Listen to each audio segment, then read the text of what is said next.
നവാഗത സംവിധായകനായ ശ്രീ അഭിരാം സുരേഷ് ഉണ്ണിത്താൻ ആദ്യമായി സംവിധാനം ചെയ്യുന്ന യക്ഷി ഫെയ്ത്ത്ഫുൾ യൂവേഴ്സ് എന്ന ചിത്രം നാളെ തിയേറ്ററുകളിലെത്തുകയാണ്. ചിത്രത്തെക്കുറിച്ച് സംവിധായകൻ സംസാരിക്കുന്നു. അഭിരാം, ഏതാനും മണിക്കൂറുകൾ മാത്രം താങ്കളുടെ ആദ്യ ചിത്രം തിയേറ്ററുകളിലെത്താൻ എന്താണ് പ്രതീക്ഷ? പ്രേക്ഷകരോട് എന്താണ് സംവിധായകന് പറയാനുള്ളത്? തീർച്ചയായിട്ടും ഇതൊരു ഒരു ഒരു വ്യത്യസ്തമായൊരു സിനിമ, അല്ലെങ്കിൽ ആരും കാണാത്തൊരു സിനിമ എന്നുള്ളൊരു അവകാശവാദങ്ങളൊന്നുമില്ല.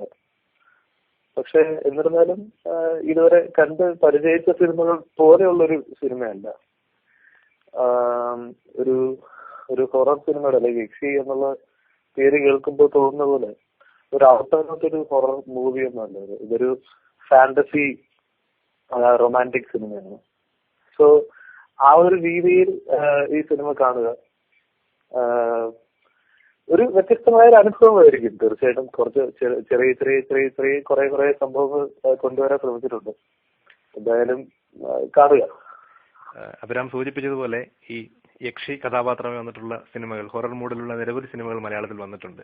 അപ്പോൾ പ്രമേയപരമായും അവതരണത്തിലും ഒക്കെ എങ്ങനെയാണ് താങ്കളുടെ സിനിമ മറ്റ് ഇത്തരം സമാനമായ സിനിമകളിൽ നിന്ന് വേറിട്ട് നിൽക്കുന്നതെന്ന് പറയാമോ?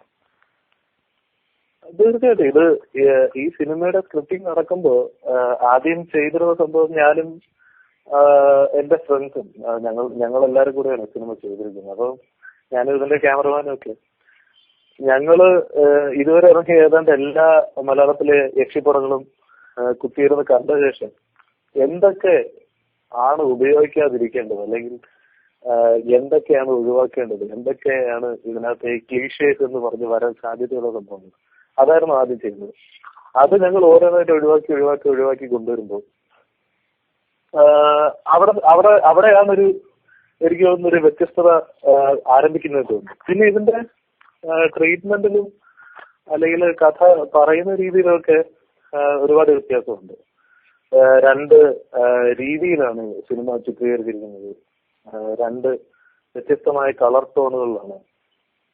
പിന്നെ ഒരു പ്രതികാരദാഹിയായിട്ടുള്ള യക്ഷിയൊന്നുമല്ല. ഇവളൊരു ഒരു പ്രണയിനിയായിട്ടുള്ള യക്ഷിയാണ്.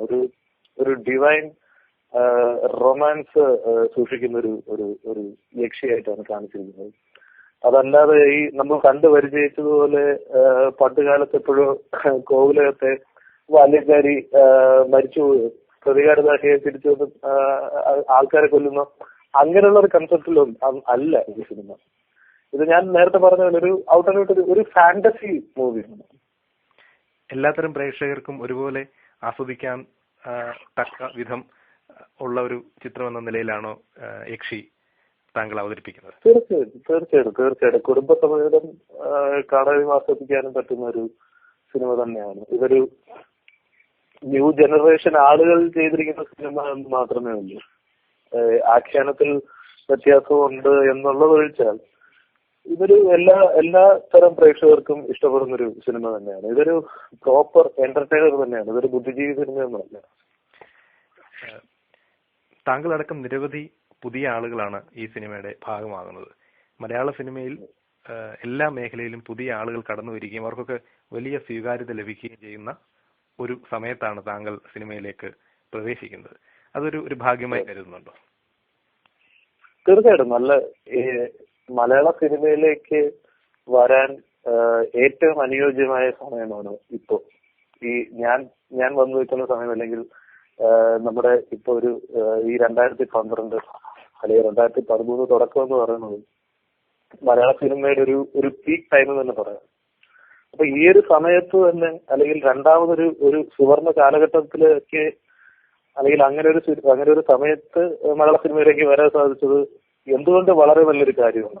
കാരണം ഒരു ഹെൽത്തി കോമ്പറ്റീഷൻ ഉണ്ട്, പുറത്ത് ആളുകൾ ശ്രദ്ധിക്കുന്നുണ്ട്, അല്ലെങ്കിൽ സിനിമ ടെക്നീഷ്യന്മാരുടെ കൂടി കലയാണ് എന്ന് പ്രേക്ഷക സമൂഹം കണ്ടു തുടങ്ങിയ ഒരു കാലഘട്ടമാണ്. അപ്പൊ അങ്ങനെ ഒരു കാലഘട്ടത്തിൽ സിനിമ ചെയ്തു തുടങ്ങാൻ സാധിച്ചതിൽ ഒരുപാട് സന്തോഷമുണ്ട്. താങ്കളുടെ ആദ്യ ചിത്രം പുറത്തിറങ്ങാനിരിക്കുന്നേ ഉള്ളൂ. പക്ഷെ പുതിയ അടുത്ത ചിത്രത്തെ കുറിച്ചുള്ള ആലോചനകൾ തുടങ്ങിയെന്ന് അറിയാൻ കഴിയുന്നു. അടുത്ത ചിത്രത്തെ കുറിച്ച് എന്തെങ്കിലും ഇപ്പോൾ പറയാൻ കഴിയുമോ? അത് സത്യം പറഞ്ഞാല് ഈ യക്ഷിയുടെ ഷൂട്ട് കഴിഞ്ഞ ഫെബ്രുവരിയിലാണ്. അപ്പൊ ഏതാണ്ട് ഒരു 8 മാസത്തോളം അതിന്റെ ഒരു ഗ്യാപ്പ് വന്നു റിലീസുമായിട്ട്. അപ്പൊ ഈ കാലയളവിൽ ഞാൻ അതിന്റെ ഒരു വർക്ക് കഴിഞ്ഞത് തൊട്ട് ഞാനും എന്റെ അഭിലാഷം എന്നൊരു ഫ്രണ്ടുണ്ട്, പുള്ളിക്കാരുടെ കൂടെ അടുത്ത വർക്കിനെ കുറിച്ച് ആലോചിക്കുകയും അങ്ങനെ ഞങ്ങൾ അതിന്റെ സ്ക്രിപ്റ്റിംഗ് ചെയ്യുകയൊക്കെ ചെയ്തിരുന്നു. അപ്പൊ ഒരു ഒരു ഒരു ഒരു എന്റർടൈനർ മൂവി ആയിരിക്കണം, അല്ലെങ്കിൽ ഒരു മാസ് അപ്പീൽ കിട്ടുന്ന ഒരു മൂവി ആയിരിക്കണം. അറ്റ് ദ സെയിം ടൈം നമ്മുടേതായിട്ടൊരു സിഗ്നേച്ചർ കൊണ്ടുവരാൻ സാധിക്കണം എന്നുള്ള രീതിയിൽ ഒരു പടമാണ് അടുത്ത് ചെയ്യുന്നത്. ഡേഞ്ചർ ബിസ്ക്കറ്റ് എന്നാണ് അതിന്റെ പേര്. ഒരു 70s നടക്കുന്ന ഒരു ഇൻവെസ്റ്റിഗേഷൻ സ്റ്റോറി മൂഡുള്ള ഒരു സംഭവമാണ്.